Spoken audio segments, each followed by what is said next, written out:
All India Radio presents Morning News.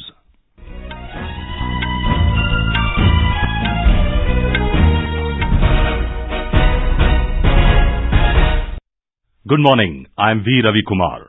The headlines. National Electronic Toll Collection System making FASTags mandatory for all vehicles comes into effect from today. Chief Justice of India S.A. Bobde says artificial intelligence will not substitute the human judicial decision-making process. In Jharkhand, all arrangements in place for the fourth phase of assembly elections tomorrow. Cold wave conditions continue in several parts of North India, and in sports, India to take on West Indies in first ODI of the three-match series in Chennai this afternoon.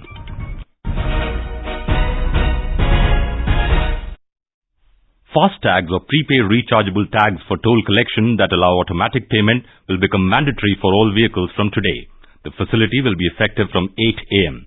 The government launched the National Electronic Toll Collection System, which provides for collection of user fee through FASTag to save fuel and time, curb pollution, and ensure seamless movement of traffic. With the help of a FASTag, drivers will not have to stop their vehicles at toll plazas to pay tax. More details from our correspondent. The National Highways Authority of India (NHAI) has equipped all fee plazas with electronic toll collection system. A FASTag uses radio frequency identification technology to enable direct toll payments from a moving vehicle. If anyone goes into an electronic toll collection lane without a FASTag, he or she has to pay double charges. Earlier, it was decided that all lanes, except one on each side in fee plazas, will be declared FASTag lanes. In a letter, Ministry of Road Transport and Highways has asked the NHAI that at least 75% toll lanes must have to collect toll electronically, and 25% FASTag lane may be temporarily converted to hybrid lanes. The ministry said that this temporary measure to be adopted for 30 days only to facilitate smooth flow of traffic and avoid inconvenience to users. Aarti Rana for AI News, Delhi. Chief Justice of India S.A. Bobde has said that there is no plan to use artificial intelligence in the decision-making process in the courts. Justice Bobde said there is no move to substitute the judicial decision-making process of the human mind. He made this clarification after former Chief Justice of India R.M. Lodha expressed concern about the use of artificial intelligence at a program in Nagpur. Justice Lodha in his speech said the idea of using artificial intelligence is good and may help significantly in management of cases in courts and discharge of judicial functions. However, he said, like other technological innovations, such use may have potential negative implications. His request to the CJI was that all pros and cons must be carefully weighed before artificial intelligence is used in judicial decision-making. Army Chief General Bipin Rawat has advocated for a leaner and meaner force which can secure quick victories. General Rawat said that threats to national security are becoming more and more complex and every citizen must be involved in national security. The Army Chief was delivering the inaugural Manohar Parrikar Memorial Lecture in Mumbai yesterday. General Rawat also said that India's response to terror attacks in Uri and Pulwama was much more robust compared to the inaction after the 2008 Mumbai terror attack. External Affairs Minister Dr. S. Jaishankar said that there is a visible trend of countries subscribing to the concept of the Indo-Pacific. Giving the valedictory address at the Delhi Dialogue last evening, Dr. Jaishankar said such dialogues enable better understanding of the borderless nature of today's challenges and opportunities. He said the discussions during the two-day Delhi Dialogue are relevant as challenges and opportunities in maritime domain are less well defined as they are in the continental domain. The minister also pointed out the discussions reflected the reality that countries are yet to reach any kind of agreement on the Indo-Pacific concept. He stressed that there may be a multiplicity of views on the Indo-Pacific, but there is everything to gain by engaging with this concept. The minister also said that while the nations of the Eastern Indian Ocean are defining their vision of the Indo-Pacific, there is room for a Western Indian Ocean version of this concept too. Union Minister for Power and Renewable Energy R.K. Singh gave away the National Energy Conservation Awards at a function in New Delhi yesterday. The awards were given to 65 industries and institutions from various sectors for their excellent performance in achieving energy efficiency. Under the national level painting competition, a total of 26 students from two groups were awarded. Speaking on the occasion, Mr. Singh highlighted the importance of energy conservation in the country's sustainable development approach.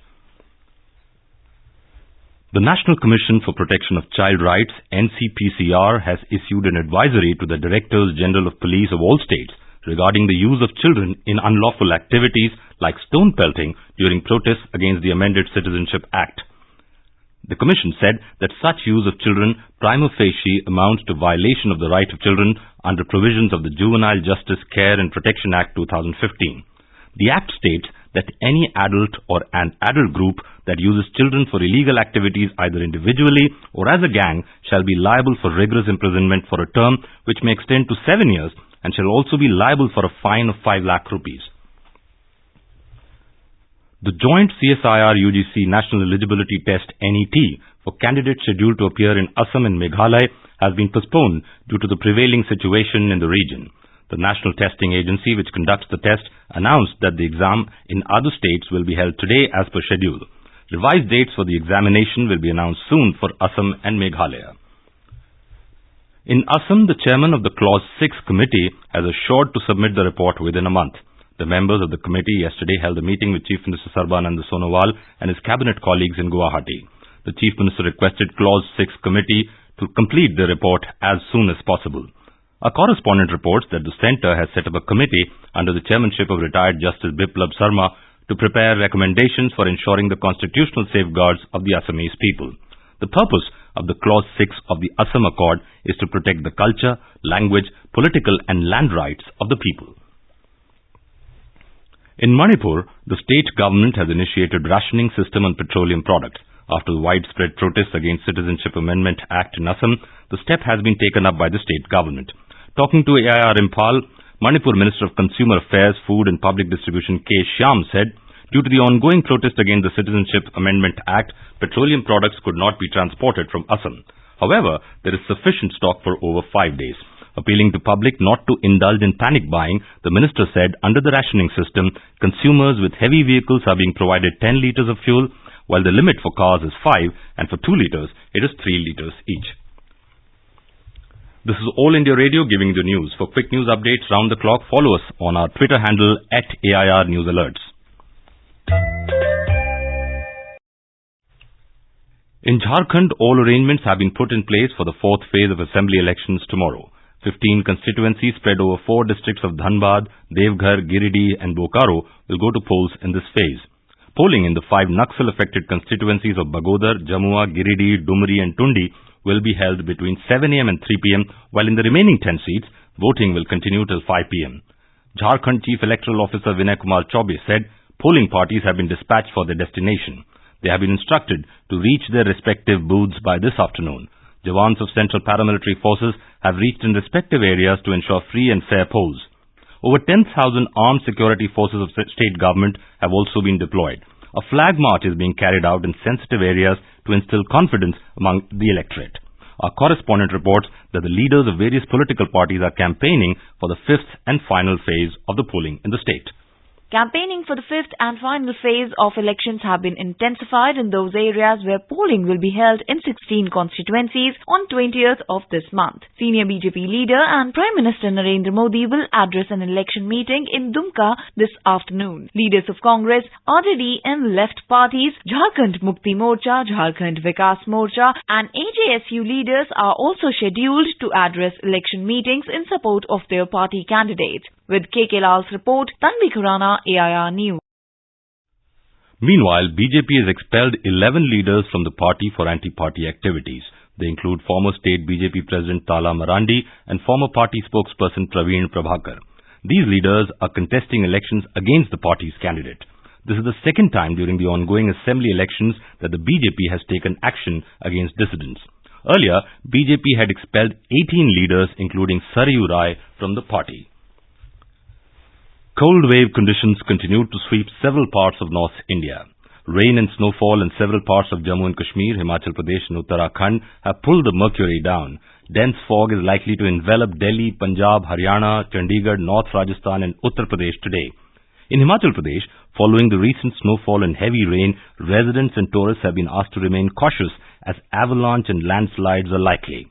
Popular tourist destinations Shimla, Manali, Dalhousie and Kufri witnessed overnight snowfall. Dalhousie received the highest snowfall of 60 centimeters in the state. The cold wave continued in Kashmir region after the latest spell of rain and snowfall in the region. The minimum temperature throughout the valley also continues to remain several notches below the freezing point. More from our correspondent.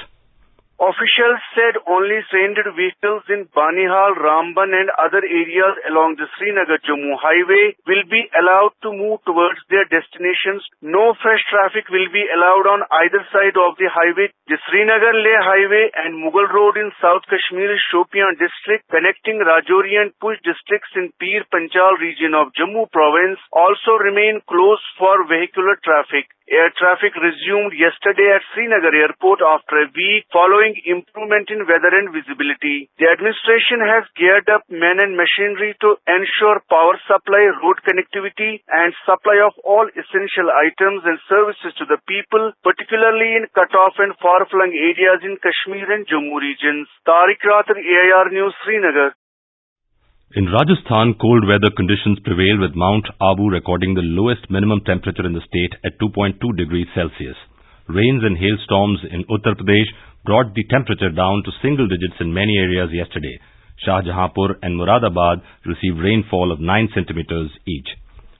Over 7,700 cases were settled yesterday at the day-long National Lok Adalat across the twin union territories of Jammu and Kashmir and Ladakh. A total of 11,461 cases were taken up by 128 benches at various courts of Jammu and Kashmir and Ladakh during the Lok Adalat. 7,728 cases were disposed of and an amount of over 15.87 crore rupees was awarded as compensation. Mother Dairy has increased its milk prices by up to 3 rupees a litre in Delhi and NCR due to lower supply and a rise in procurement costs. The new prices will be effective from today. Prices of both token and polypack milks have been increased in a range of 2 to 3 rupees a litre. In Madhya Pradesh, the 2-day corn festival is being held in Chhindwara from today. Madhya Pradesh is one of the largest corn-producing states in India, with Chhindwara being the highest corn-producing district. More from our correspondent. The festival is aimed to promote corn-based industries in the country. The companies excelling in corn-based products from food industry, textiles, pharmaceuticals, etc. will showcase their products and interact with the other stakeholders during the festival. Food court specializing in corn cuisines will add taste to the event. Chhindwara district alone has producing 12 lakh metric ton of maize, while the maize production in the state has touched 46 lakh metric ton. Sanjeev Sharma, AIR News, Bhopal.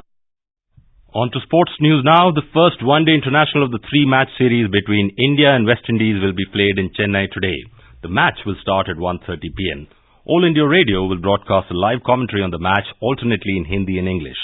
It can be heard on Rajdhani, FM Rainbow and additional frequencies from 1 p.m. Mumbai pacer Shardul Thakur has been named as the replacement for the injured Bhuvaneshwar Kumar. Shardul recently shone with the bat for Mumbai, slamming a quick-fire 64 against Baroda in the Ranji Trophy Round 1 match. And now for an overview of today's newspapers, it's over to Paul Totham. Thank you, Ravi. The protests against the Citizenship Amendment Act in Bengal, Northeast and other parts have found prominence in most newspapers' front pages. The Times of India writes, violence erupts in 4 Bengal districts against citizenship law. Protesters go berserk in Bengal, says the Pioneer. The Statesman leads with the West Bengal CM Mamata Banerjee's appeal, maintain calm, won't tolerate vandalism. Extension of detention of 3-term Jammu and Kashmir Chief Minister Farooq Abdullah by another 3 months is also covered by many papers. Modi calls for sustainable model for cleaning Ganga, reports the Hindustan Times. The PM says districts along Ganga should be focus areas for monitoring projects, adds the paper. Data Protection Bill not in line with draft, reports the Hindu, quoting retired Justice B.N. Sri Krishna, who headed the panel that produced the draft of the bill. Finally, the government plans centralized purchase of medical devices for its flagship Ayushman Bharat scheme, reports Business Standard. This will help reduce costs for procedures and devices, adds the paper. And with that, it's back to you, Ravi. Thank you, Paul, for a look at today's newspapers. And now, before we end the bulletin, the headlines once again. National Electronic Toll Collection System making FASTags mandatory for all vehicles comes into effect from today. Chief Justice of India S.A. Bobde says artificial intelligence will not substitute the human judicial decision-making process. In Jharkhand, all arrangements in place for the 4th phase of assembly elections tomorrow. Cold wave conditions continue in several parts of North India. And in sports, India to take on West Indies in the first ODI of the 3-match series in Chennai this afternoon. And with that, we end the morning news. Have a nice day.